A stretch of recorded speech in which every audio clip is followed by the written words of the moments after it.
ایک حافظ قرآن لڑکی کی میت کو بچھو قبر کھود کر اس کی میت کو کیوں کھاتے تھے؟ اللہ کا دردناک عذاب کیوں آیا؟ مرنے کے بعد قبر میں بچھو اسے کھانے لگے۔ قبر کا یہ دردناک عذاب دیکھ کر وہاں پہ موجود لوگ چیخنے اور چلانے لگے۔ بسم اللہ الرحمن الرحیم۔ السلام علیکم محترم ناظرین، تمام تعریفیں اللہ تبارک و تعالیٰ کے لیے جو بڑا مہربان نہایت رحم کرنے والا ہے۔ کروڑہ درود آقائے دو جہان نبی مہربان محمد مصطفیٰ صلی اللہ علیہ وسلم پر، آپ کی آل و اولاد پر، آپ کے تمام اصحاب پر۔ اللہ تعالیٰ مغفرت فرمائے آپ کی، میری اور ساری امت کے مسلمانوں کی، آمین۔ محترم ناظرین، اس لڑکی پر دردناک قبر کا عذاب کیوں آیا؟ اس حافظ قرآن عورت کا شوہر کہتا ہے کہ میں سعودی عرب میں نوکری پر تھا تو میری بیوی کا فون آیا کہ ماں مر گئی ہیں۔ میں بہت رویا لیکن بیوی نے واپس آنے سے منع کر دیا۔ کہنے لگی اتنے پیسے لگا کر زیور بیچ کر گئے ہو، میں خود تدفین کروا دوں گی۔ اور پھر میری بیوی نے تدفین کروا دی۔ 5 سال بعد جب میں واپس اپنے گھر لوٹا تو میرا دل غم سے بوجھل تھا۔ گھر پر میری ماں نہیں تھی۔ میں اپنی ماں کی یاد میں دھاڑے مار مار کر رویا جو بنگلہ نما گھر میری بیوی نے بنوایا تھا۔ جیسے ہی رات ہوئی تو اچانک رات کو مجھے رونے کی آوازیں آنے لگی۔ میں چونک کر اٹھ گیا اور چلتے چلتے میں اس گھر کے تہہ خانے تک پہنچ گیا۔ یوں ہی دروازہ کھولا تو آگے کا منظر دیکھ کر میری چیخیں نکل گئی۔ جب میں سعودیہ میں کام پر تھا تو میری بیوی کا فون آیا، اماں کا انتقال ہو گیا ہے۔ یہ وہ الفاظ تھے جنہوں نے میرے قدموں تلے سے زمین نکال دی تھی۔ اتنے لمحے میں بے یقینی کے عالم میں چپ چاپ سن رہا۔ دوبارہ سے صبا کی آواز گونجی، جی سن رہے ہو نا، اماں کا انتقال ہو گیا ہے۔ بڑی مشکل سے میں بولا، اماں کا انتقال کیسے ہو گیا؟ صبا 2 دن پہلے تو اماں سے میری بات ہوئی تھی، وہ بالکل ٹھیک تھی۔ صبا بولنے لگی، اس رات کو اچانک سے ان کی سانسیں رک گئی تھی، میں ہسپتال لے کر گئی، تب تک ان کی جان نکل گئی۔ میں تو خود بڑے صدمے سے گزر رہی ہوں۔ میرے آنکھوں کے سامنے ہی اماں چلی گئیں اور میں کچھ نہ کر سکی۔ میں نے پاس پڑوس والوں سے کہہ دیا ہے کہ آپ یہاں نہیں ہیں، آپ ہی لوگ جلد سے جلد تدفین میں میری مدد کریں۔ یہ سن کر میں چیخ اٹھا اور کہا کہ میں واپس آ رہا ہوں، میرے بنا اماں کی تدفین نہ کرنا۔ میں اماں کا اکلوتا بیٹا ہوں، یہ حق صرف میرا ہے کہ میں ان کی تدفین اپنے ہاتھوں سے کروں۔ مگر صبا کہنے لگی، آپ میری بات سنیں، آپ ایسی باتیں نہ کریں، اماں کی میت کو اتنی دیر نہیں رکھ سکتے، وہ بوڑھی عورت ہیں، ان کی میت خراب بھی ہو سکتی ہے۔ اگر آپ واپس آ بھی جائیں تو تب تک اماں کی تدفین ہو چکی ہوگی۔ آپ لاکھوں روپیہ لگا کر وہاں گئے ہیں اور اب پھر واپس آنے میں لاکھوں روپیہ لگائیں گے۔ میں نے اپنا زیور سب کچھ بیچ کر آپ کو بھیجا ہے، واپس آؤ گے تو سب برباد ہو جائے گا، ہمارے بچے کیا کھائیں گے؟ آپ کام پر توجہ دیں اور اماں کے اصالے ثواب کے لیے وہی کچھ پڑھ لیں۔ آپ کے واپس آنے سے اماں تو واپس لوٹ کر نہیں آئیں گی، لیکن آپ کو بہت بڑا نقصان ضرور ہوگا۔ صبا نے صاف لفظوں میں مجھے واپس آنے سے منع کر دیا۔ وہ کہہ رہی تھی کہ اس نے پڑوس والوں سے کہہ کر سارا انتظام کر دیا ہے، اس نے بس مجھے کچھ پیسے بھیجنے کو کہا اور میں نے اسی وقت صبا کے اکاؤنٹ میں پیسے بھجوا دیے۔ امی کے مرنے کے بعد میرے لیے کام کرنا مشکل ہو چکا تھا۔ امی کے اچانک انتقال نے مجھے توڑ کر رکھ دیا۔ مجھے دکھ اس بات کا تھا کہ میں امی کا اکلوتا بیٹا تھا، امی کی تدفین بھی نہ کر سکا اور امی کا آخری دیدار بھی نصیب نہیں ہوا۔ میرا دل خون کے آنسو رو رہا تھا۔ نوکری سے واپس آ کر اپنے کمرے میں آ کر لیٹ گیا تو امی میری آنکھوں کے سامنے گھومنے لگی۔ میری ماں کا شفیق چہرہ مجھے بے چین کر گیا۔ ابا کے انتقال کے بعد اماں نے ماں کے ساتھ ساتھ باپ بن کر مجھے پالا تھا۔ صبح سے شام تک لوگوں کے گھروں میں کام کیا کرتی تھی اور پھر باقی سارا وقت میری پڑھائی اور گھر پر توجہ دیتی تھی۔ میں صرف 14 سال کا تھا جب ابا اس دنیا سے چلے گئے تھے۔ اس وقت سے میری ماں نے لوگوں کے گھروں میں کام کرنا شروع کر دیا تھا، جبکہ میں ایسا نہیں چاہتا تھا۔ میں نے کئی بار اماں سے کہا کہ میں پڑھائی چھوڑ کر کسی دکان پر کام کرنے کے لیے لگ جاتا ہوں، کوئی بھی مزدوری کر لیتا ہوں، لیکن امی نہ مانی۔ امی کا ایک ہی خواب تھا کہ میں اچھا پڑھوں اور اپنا مستقبل بہتر کروں۔ امی مجھے کسی محنت مشقت میں ڈال کر پڑھائی سے دور کرنا نہیں چاہتی تھی اور اس کے لیے امی نے خود کو دن رات کی بھٹی میں جھونک دیا۔ شدید بخار کی حالت میں بھی وہ مسکراتے ہوئے مجھے اسکول بھیج کر خود کام پر چلی جاتی تھی اور میرے سامنے کبھی اپنی تکلیف کا اظہار نہیں کیا کرتی تھی، لیکن اپنی ماں کی شکل دیکھ کر مجھے پتا چل جاتا تھا کہ میری ماں بیمار ہے۔ امی نے ایسے ہی دن رات محنت مزدوری کر کے مجھے کالج میں پہنچا دیا۔ کالج کے دنوں میں بھی میں نے نوکری کی بات کی کہ امی اب تو آپ آرام کریں، آپ بیمار رہنے لگی ہیں، میں کوئی نوکری کر لیتا ہوں۔ تو امی نے صاف منع کر دیا، کہنے لگی بس تو پڑھائی کر اور میں کچھ نہیں چاہتی، میری یہی خواہش پوری کر دو، یہی میرا خواب ہے کہ میرا بیٹا پڑھا لکھا انسان ہو اور بڑے عہدے پر بیٹھا ہو۔ تو میں نے امی سے کہا میں جوان ہوں، ساتھ نوکری بھی کر سکتا ہوں اور پڑھائی بھی، لیکن امی کہنے لگی کہ میں چاہتی ہوں تجھے اچھی اسکالرشپ ملے، تو اچھے نمبروں سے پاس ہو، تیرے ابو کا بھی یہی خواب تھا کہ ہمارا بیٹا پڑھ لکھ کر قابل انسان بنے، تیرے ابو نے ساری زندگی اس بات کا دکھ کیا کہ انہوں نے تعلیم حاصل کیوں نہ کی تھی، اور میں چاہتی ہوں کہ تجھے کبھی یہ دکھ نہ دیکھنا پڑے۔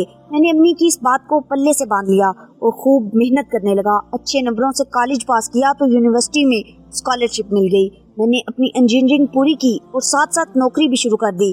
آہستہ آہستہ نوکری اچھی ہوتی گئی اور مجھے اچھی خاصی تنخواہ ملنے لگی، اسی طرح گھر کے حالات بدلنے لگے اور امی بھی گھر میں آرام کرنے لگی، تو پھر میں نے امی کو گھر میں ملازمہ بھی رکھوا دی۔ امی تو مجھے منع کرتی رہی کہ گھر میں ملازمہ کی کیا ضرورت ہے، ہم دو ہی تو لوگ ہیں، لیکن میں چاہتا تھا کہ میری ماں نے ساری زندگی جتنی محنت کی ہے اب اتنا ہی آرام کریں۔ امی کے چہرے پر مجھے کامیاب دیکھ کر جو خوشی آتی تھی وہ میرے لیے اس دنیا کی سب سے بڑی نعمت تھی۔ میں اپنی ماں کو ہنستا مسکراتا دیکھنا چاہتا تھا۔ اماں وہ عورت تھی جس نے اپنی جوانی کے دن مجھ پر قربان کر دیے تھے اور دوسری شادی کر سکتی تھی، لیکن انہوں نے میری خاطر شادی نہیں کی اور تنہا محنت مزدوری کر کے مجھے اس مقام تک پہنچایا۔ پھر انہی دنوں میری زندگی میں صبا آئی، وہ میرے ساتھ ہی نوکری کرتی تھی، ہم دونوں ایک ہی دفتر میں جاب کر رہے تھے۔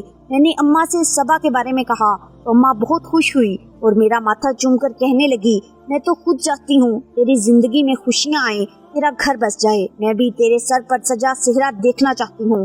اماں فوراً ہی رشتے کے لیے چلی گئی، میرا اور صبرا کا رشتہ پکا ہو گیا۔ 5 مہینے بعد صبا میری بیوی بن کر ہمارے گھر میں آ گئی اور پھر مجھے لگا جیسے سب کچھ مکمل ہو گیا ہے، لیکن یہ میری غلط فہمی تھی۔ شادی کے کچھ دنوں بعد میرے اور صبا کے درمیان جھگڑے شروع ہو گئے، وہ چھوٹی چھوٹی باتوں پر لڑتی جھگڑتی تھی۔ میں دفتر سے آ کر کچھ وقت اپنی ماں کے ساتھ گزارتا تو یہ بات اس سے برداشت نہیں ہوتی تھی۔ میری ماں کبھی مجھے اپنے پاس بلا کر کوئی ضرورت بیان کرتی تو اس پر بھی صبا لڑائی جھگڑا شروع کر دیتی اور ہمیشہ یہی کہتی کہ آپ کی ماں مجھے سکون سے 2 گھڑی آپ کے پاس بیٹھنے بھی نہیں دیتی، جبکہ میری ماں مجھے بہت ہی کم بلایا کرتی تھی۔ میں خود ہی اپنی ماں کے پاس جا کر بیٹھتا تھا کیونکہ وہ تنہا تھی، ان کا میرے سوا کوئی بھی اس دنیا میں نہیں تھا۔ اماں کو میرے ساتھ کی ضرورت تھی، ساری زندگی اماں نے میرے پیچھے قربان کی تھی۔ ایک دن صبا اور میرے درمیان جھگڑا اتنا بڑا ہوا کہ اماں کمرے میں آ گئی، کہنے لگی کیا بات ہے بیٹے، کیوں بہو کے ساتھ جھگڑا کر رہے ہو؟ یہ سن کر صبا غصے میں کہنے لگی کہ یہ آپ کی ہی سکھائی ہوئی باتیں ہیں، جو میرا شوہر ہر بات پر مجھ سے جھگڑا کرتا ہے، آپ جو انہیں لے کر بیٹھ جاتی ہیں اور پھر ان کے کان بھرتی ہیں، اسی کے بدلے میں یہ سب کچھ ہوتا ہے۔ میں نے جب صبا کے منہ سے یہ بات سنی تو زوردار تماچا اس کے منہ پر مار دیا۔ وہ میری ماں سے جس لہجے میں بات کر رہی تھی میرے لیے یہ برداشت سے باہر تھا۔ میری اس حرکت پر اماں نے مجھے ایک زوردار تھپڑ مار دیا، کہنے لگی تمہاری ہمت کیسے ہوئی بیوی پر ہاتھ اٹھانے کی، میں نے تمہاری یہ تربیت تو نہیں کی تھی۔ اماں سے میں نے پہلی بار تھپڑ کھایا تھا، اسی لیے میں اماں کی طرف دیکھنے لگا اور پھر گھر سے باہر نکل گیا۔ سارا دن سڑکوں پر گھومتا رہا، آنکھوں میں آنسو تھے اور دل غم سے بھرا ہوا تھا۔ میری بیوی نے میری ماں سے جو بدتمیزی کی تھی وہ لفظ میرے کانوں میں گونج رہے تھے۔ مجھے اس پر اس قدر غصہ تھا کہ میرا واپس گھر جانے کو دل نہیں چاہ رہا تھا۔ آدھی رات کو واپس گھر لوٹا تو گھر میں داخل ہوتے ہی میری نظر اماں پر پڑی۔ اماں میرے انتظار میں جاگ رہی تھی۔ مجھے دیکھتے ہی اماں نے مجھے اپنے پاس بلا کر بٹھایا اور کہنے لگی وہ تو ابھی نادان ہے، تمہیں سمجھداری سے کام لینا چاہیے، اس کا خیال رکھا کرو۔ اماں نے میرے سر پر ہاتھ پھیرا اور کہنے لگی وہ نئی ہمارے گھر آئی ہے۔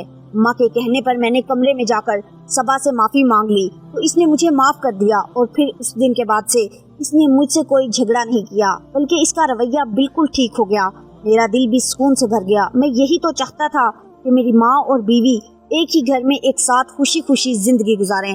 چنانچہ پھر اگلے مہینے مجھے پتا چلا کہ صبا ماں بننے والی ہے تو میری خوشی کی انتہا نہ رہی، لیکن اس خبر کے ساتھ صبا نے مجھ پر ایک نیا دباؤ ڈالنا شروع کر دیا۔ اس نے اصرار کرنا شروع کر دیا کہ اس ملک میں کچھ نہیں رکھا، تم پردیس کی نوکری کرو، زیادہ پیسہ کماؤ گے تو ہم اچھا گھر بنا لیں گے، پھر تم واپس آ جانا، ہمارے بچوں کے مستقبل کا سوال ہے۔ صبا کی بات سن کر میں حیران ہوا کیونکہ نوکری تو میری یہاں پر بھی کافی اچھی تھی، मगर वो बार बार यही कहती रही कि इतने पैसों में गुजारा मुमकिन नहीं है, हमें अच्छा घर बनाना चाहिए और बच्चों के मुस्तकबिल का सोचना होगा।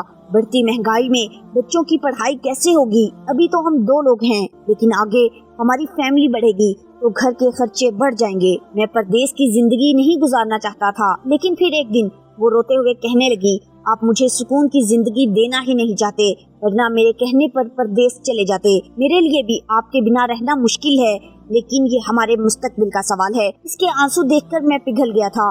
मैंने अम्मा से बात की तो अम्मा का रंग पीला पड़ गया। उन्होंने मेरा हाथ पकड़कर कहा, मेरे बुढ़ापे के दिन हैं, कब आंख बंद हो जाए कुछ पता नहीं। मैं चाहती हूँ कि तुम मेरे साथ ही रहो। ये बात सबा के कानों में पड़ गई। वो अम्मा से कहने लगी, क्यों अपने बेटे के मुस्तकबिल में रुकावट बन रही हो? आपने क्या इसीलिए सारी जिंदगी अपने बेटे को पढ़ाया लिखाया था ताकि तरक्की करने के वक्त आप अपनी कुर्बानियां याद दिलाएं, इसे आप अपनी गोद में बिठा लें? सबा की बदतमीजी पर मैंने इसे गौर से देखा तो अम्मा फौरन बोली कि अगर तुम्हारा मुस्तकबिल परदेश में है तो तुम चले जाओ। फिर अम्मा ने मुझे दोबारा न रोका। मेरी सबा से इस बात पर भी बहस हुई, लेकिन वो बिल्कुल खामोश रही। इसने कोई जवाब नहीं दिया और मैं अपना वीजा और पासपोर्ट बनवाकर 2 महीने बाद परदेश के लिए रवाना हो गया। मेरी नौकरी वाकई बहुत अच्छी थी और तनख्वाह भी। मैं अपने मुल्क से आया तो उन बच्चों में से था जो माँ के हाथ सूखी रोटी खाकर खुश हो जाते हैं। मैं जब भी घर फोन करता तो इस बात का जरूर जिक्र करता कि मुझे इनके हाथ के खाने बहुत याद आते हैं। अम्मी भी मुझे बहुत याद करती। जब भी मैं फोन करता तो फिर धीरे धीरे ऐसा होने लगा कि मेरी अम्मा से बात कम होने लगी। मैं जब भी फोन करता तो सबा बताती कि अम्मी आराम कर रही हैं, सो रही हैं। मैं हैरान होता कि अम्मी इतना ज्यादा सोने क्यों लग गई। एक दिन मैंने सबा से पूछा तो कहने लगी कि अम्मी की उम्र काफी हो गई है और अक्सर बीमार रहती हैं तो दवाई लेकर सो जाती हैं। आपकी कॉल आती है तो मैं इन्हें बार बार डिस्टर्ब नहीं करती। फिर एक दिन फोन आया कि मैं एक बेटी का बाप बन गया हूँ। मैं बहुत खुश था, लेकिन 5 साल से पहले वापस लौटना मुमकिन नहीं था। मेरी बीवी बहुत खुश थी कि इसने काफी पैसा जमा कर लिया और जल्द वो अपना बड़ा घर बना लेगी तो मुझे और ज्यादा परदेश की जिंदगी नहीं गुजारनी पड़ेगी। मैं भी इसी उम्मीद पर परदेश काट रहा था। मैं बहुत खुश बैठा था कि और 2 साल काम करके वापस घर लौट जाऊंगा। अभी मैं ये सोच ही रहा था कि सबा का फिर से फोन आ गया। मुझे मेरी माँ के इंतकाल की खबर सुना दी और ये खबर मेरे लिए किसी कयामत से कम नहीं थी। मैं अपनी माँ के जनाजे को कंधा देना चाहता था, लेकिन इस फर्ज से भी महरूम रह गया क्योंकि अभी मेरे पास वापस जाने में 2 साल बाकी थे। अम्मी के मरने के बाद मैं हर दिन अम्मी के लिए दुआएं करता और अम्मी से माफी मांगता था कि आखिरी वक्त पर मैं इनके साथ न रह सका। ये गम मुझे अंदर ही अंदर खाया जाता था। फिर 1-2 साल गुजरा तो मैंने अपनी नौकरी छोड़ दी और हमेशा के लिए अपने वतन वापस आ गया क्योंकि मेरी बीवी घर बना चुकी थी। इसने एक बड़े से इलाके में प्लाट खरीद कर घर तामीर किया था। कुछ पैसे जमा भी कर लिए थे, इसीलिए अब मैं अपने वतन ही में नौकरी करना चाहता था। वैसे ही अम्मी के जाने के बाद सबा और मेरी बेटी अकेली थी। मुझे इनकी बहुत फिक्र सताती थी। मैं वापस घर लौटा तो घर की दहलीज के अंदर कदम रखते ही मेरी आंखों से आंसू बहने लगे। आज मुझे मेरी माँ इंतजार करते नहीं दिखाई दी थी। आज वो आंखें मेरे रास्ते पर बिछी हुई नहीं थी जो मेरे देर तक आने के बावजूद भी जागा करती थी। मेरे दिल में ऐसा गम उठा कि मैं वही दरवाजे के पास ही जोर जोर से रोने लगा। मेरी हालत देखकर सबा ने मुझे संभाला, अंदर लाई और कहने लगी, क्यों परेशान होते हो, सब कुछ ठीक हो जाएगा। और वैसे भी अम्मी नेक औरत थी, वो उस जहान में बहुत खुश होंगी और एक दिन हमें भी अम्मी के पास चले जाना है। सबा की ये बातें सुनकर मुझे कुछ हौसला आया। मैंने सबा से कहा कि मैं पुराने घर जाना चाहता हूँ। मुझे अम्मी की बहुत याद आ रही है। अम्मा का इंतकाल पुराने घर में ही हुआ था। सबा अम्मा के इंतकाल के बाद इस नए घर में शिफ्ट हुई थी। सबा कहने लगी कि पुराना घर तो मैंने बेच दिया है। ये सुनकर मेरी आंखें फटी की फटी रह गई। मैंने गुस्से से कहा, ये तुमने क्या किया? वो मेरी माँ का घर था, मेरा बचपन इसी में गुजरा था। तुमने मुझसे पूछे बिना उस घर को कैसे बेच दिया? सबा कहने लगी, ये घर बनाते वक्त पैसों की जरूरत थी तो मैंने इस घर को बेच दिया। आपको इसलिए नहीं बताया क्योंकि आप परदेश में परेशान होते। मुझे सबा की इस हरकत पर बहुत गुस्सा आया, लेकिन खैर अब जो कुछ होना था वो हो चुका था। सबा से कहा, मुझे अम्मी की कब्र बताओ, मैं अम्मी की कब्र पर जाना चाहता हूँ। तो वो कहने लगी, चले मैं आपको लेकर चलती हूँ। फिर वो मुझे कब्रिस्तान में ले गई। वहाँ एक कब्र पर इशारा करके इसने बताया, ये अम्मी की कब्र है। ये सुनते ही मैं इस कब्र के कदमों के पास बैठ गया और अम्मी के कदमों में रोने लगा। अम्मी से माफी मांगी कि मैं कितना बदकिस्मत बेटा था जो माँ के जनाजे को कंधा भी ना दे सका। कब्रिस्तान से जब मैं वापस घर लौटा तो मेरा दिल गम से बेचैन था। सबा कहने लगी, आप थोड़ा सा आराम कर लें। फिर मैं अपनी बीवी के साथ अपने कमरे में चला गया। जैसे ही सुबह आँख खुली, मेरी आंखों ने जो मंजर देखा वो मेरे कदमों तले से जमीन खींचने के लिए काफी था। मेरी आंखें फटी की फटी रह गईं। मेरी बीवी औंधे मुंह नीचे जमीन पर पड़ी हुई थी। जब मैंने बिस्तर से उठकर इसे सीधा किया तो इसे देखकर मेरी जान निकल गई, क्योंकि वो इस दुनिया से जा चुकी थी। मैंने जल्दी से इसे गाड़ी में लिटाया और बड़े अस्पताल में ले गया। वहाँ डॉक्टरों ने चेक किया तो उन्होंने बताया कि इसे रात को हार्ट अटैक हुआ है, जिसकी वजह से वो काफी घंटों पहले ही मर चुकी है। अभी मैं अम्मी के गम से निकला भी ना था कि एक और गम मुझ पर टूट पड़ा। फिर मैंने सब्र और हिम्मत करके अपनी बीवी की तदफीन कर दी। तदफीन के बाद काफी देर तक कब्रिस्तान में बैठा रोता रहा। कभी मैं अपनी अम्मी की कब्र को देखता तो कभी अपनी बीवी की कब्र को, लेकिन फिर अचानक मुझे अपनी बच्ची का ख्याल आया। इसी की खातिर मैं अपने घर को वापस लौट आया। मैंने रात को अपनी बच्ची को बड़ी मुश्किलों से सुलाया था। सुबह जल्दी उठा, नमाज़े फजर अदा की और अपनी बेटी को लेकर कब्रिस्तान जा पहुंचा। लेकिन जैसे ही मैं अपनी बीवी की कब्र पर गया तो ये देखकर मैं हैरान रह गया कि मेरी बीवी की कब्र के अंदर बहुत बड़ा सुराख हुआ पड़ा था। ऐसा लग रहा था जैसे किसी जानवर ने पंजे मार मार कर मेरी बीवी की कब्र को खोला हो। अभी मैं यही देख रहा था कि अचानक कब्र से एक बिच्छू निकला, जिसके मुंह और पंजों पर खून लगा हुआ था। वो मुझे देखते ही वहाँ से भाग गया। मैं और मेरी बेटी ये मंजर देखकर डर गए। मैंने कब्र का सुराख बंद कर दिया और रोने लगा। सोचने लगा कि मेरी बीवी ने ऐसा क्या किया था कि जिसकी इसे इतनी भयानक सजा मिली है। दूसरे दिन फिर कब्र पर गया तो वही पहले वाला मंजर था और आज एक बिच्छू नहीं 4 बिच्छू बाहर निकले। मैं डर गया और सोचने लगा कि सबा की मैयत कहाँ बची होगी, इसे पूरी तरह बिच्छू खा चुके होंगे। मैं आज इस्तग़फ़ार पढ़ता हुआ घर वापस आ गया और सारी रात खौफ से मुझे नींद नहीं आ रही थी। जब रात के 2 बजे हर तरफ खामोशी थी, अचानक मुझे कहीं से सिसकियों और हिचकियों की आवाज महसूस होने लगी। मैं इन हिचकियों का पीछा करता हुआ जब नीचे तहखाने की तरफ गया तो वहीं से ये आवाजें आ रही थीं। वहाँ एक कमरा बना हुआ था। आज मैं पहली बार यहाँ आया था। मैंने जैसे ही दरवाजा खोला तो आगे का मंजर देखकर मेरी चीखें निकल गई, क्योंकि मेरे सामने मेरी माँ पड़ी थी जो सूख कर कांटा हो चुकी थी। इसमें सिर्फ कुछ सांसें बाकी थी। मैंने जल्दी से माँ को उठाया और अपने कमरे में ले आया। फिर वहाँ से अस्पताल ले गया। कुछ दिन मेरी माँ अस्पताल में रही और अम्मा बोलना शुरू हो गई। अम्मी को मैं वापस घर ले आया और अम्मी से पूछा, अम्मी मुझे तो सबा ने बताया था कि आप मर चुकी हैं, आपको तहखाने में किसने बंद किया था? तो अम्मी ने मुझे सारी हकीकत बताई तो मुझे इस बात की समझ आ गई कि सबा पर जो बिच्छू का अजाब अल्लाह ने नाजिल किया है वो क्यों किया है। वो कितनी जालिम औरत थी, वो इंसान नहीं थी। अम्मी ने बताया, जो थप्पड़ तुमने इसे मेरे सामने मारा था तब से वो मेरी जान की दुश्मन बन गई थी। तुम्हारे जाने के बाद इसने मुझ पर कई जुल्म किए। वो मुझे 2-2 दिन बाद खाना देती थी और जब नए घर में आई तो इसने मुझे इस तहखाने में बंद कर दिया और कहती थी कि जिस दिन तू तड़प तड़प कर मरेगी तो यही तुझे दफन कर दूंगी। मगर जुल्म करने वाला ये नहीं सोचता कि ऊपर अल्लाह की जो जात बैठी है, वो जब इंसाफ करने पर आता है तो जालिम खुद अपने गड्ढे में गिर जाता है। वो मुझे मारना चाहती थी, मगर वो क्या जानती थी कि इसकी मौत मेरे से पहले हो जाएगी। मैंने अपनी माँ को बाहों में लेते हुए गले से लगाया और सबा पर जो अजाब नाजिल हुआ था वो बताया और कहा, अम्मी अल्लाह इंसाफ करने वाला है। जो जुल्म इसने तुझ पर किए थे अल्लाह ने बिच्छू का अजाब नाजिल करके बदला ले लिया है। वक्त गुजरने के साथ अम्मा बिल्कुल सेहतमंद हो गईं और मेरी दूसरी शादी कर दी। मेरी ये बीवी मेरी माँ और मेरी बेटी और मेरा बहुत ख्याल रखती थी और मैं सोचता कि अल्लाह ने सही में नेक बीवी मुझे अब अता की है। मैं अपनी जिंदगी अपनी माँ के साथ हंसी खुशी गुजारने लगा। मेरी तमाम औरतों से गुजारिश है कि बदले की आग में कभी ऐसा गुनाह न करना कि आपकी आखिरत बर्बाद हो जाए। हमेशा जिंदगी में सब्र करना और जो लोग आप पर ज्यादती करते हैं तो अपना मामला अपने रब पर छोड़ देना, वो आपसे बेहतर इंतकाम लेने वाला है। मोहतरम नाज़रीन, अगर आपको ये वीडियो अच्छी लगी हो तो इसे लाइक और शेयर जरूर कीजिएगा ताकि दूसरों को भी इससे इबरत हासिल हो। चैनल को अगर सब्सक्राइब नहीं किया तो सब्सक्राइब कर लें और कमेंट बॉक्स में अल्लाह ताला के 99 नामों में से एक नाम जरूर टाइप करें। मिलते हैं अगली वीडियो में, तब तक के लिए अल्लाह निगहबान।